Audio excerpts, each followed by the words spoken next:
He's bad, bad, oh so bad. Bad movie review.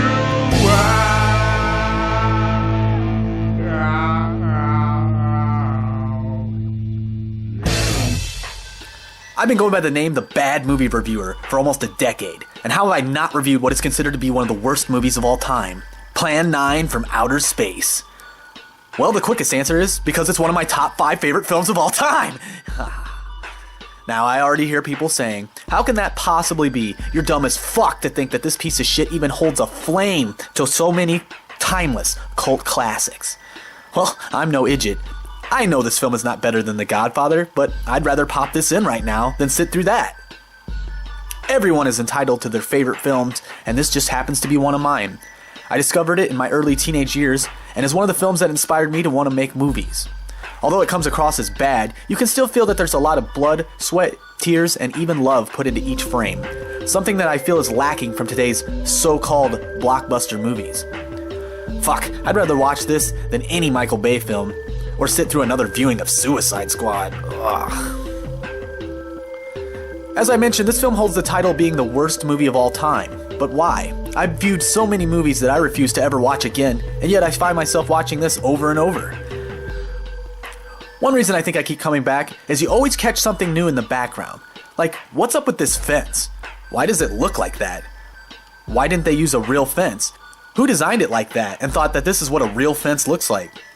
So many questions pop into my mind over something so trivial. Anyway, the film is Bela Lugosi's final film, even though it has very little screen time of Lugosi and most of his parts are played by Dr. Tom due to his death. The film is also directed by the infamous Ed Wood. If you haven't seen it, the general plot goes like this. Aliens resurrect the dead to make humankind acknowledge their existence and prevent them from creating a doomsday device called the Solar Night Bomb. If not, the aliens will destroy mankind to save our universe. Sounds pretty simple, but the execution is far from simple. This movie is everything you'd want from a bad movie. Bad acting, strange costumes, bad sets, bizarre music, and bam, pyro.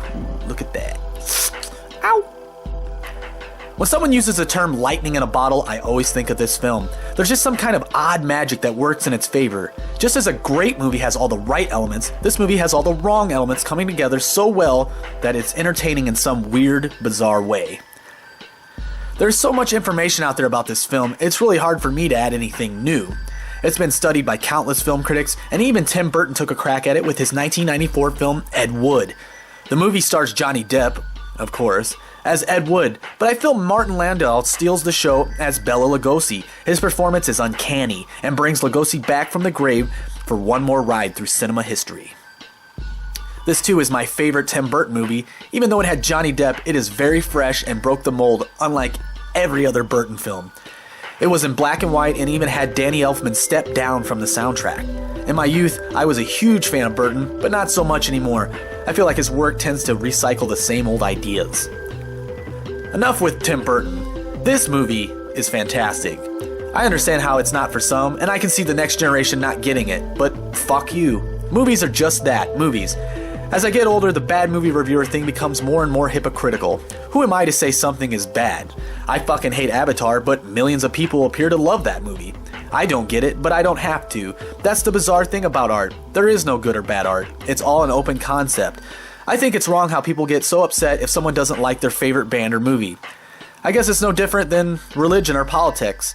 We're all fighting and killing ourselves over something that in the end doesn't matter. So what if Metacritic or Rotten Tomatoes gave your god a 26% score? He's still your god, right? Wow, got really off topic. And that's the beauty of this movie. I'm talking about a shitty movie, and now somehow I'm contemplating the meaning of life. On that note, I think I'll sign off. Let me know what you think about this film. And if you haven't seen it, go to your local Blockbuster and rent it. Oh, wait, scratch that. Buy it at your local Suncoast Video. Oh shit, they're out of business too? I guess go download it illegally. Or buy it online. Whatever. Fuck it.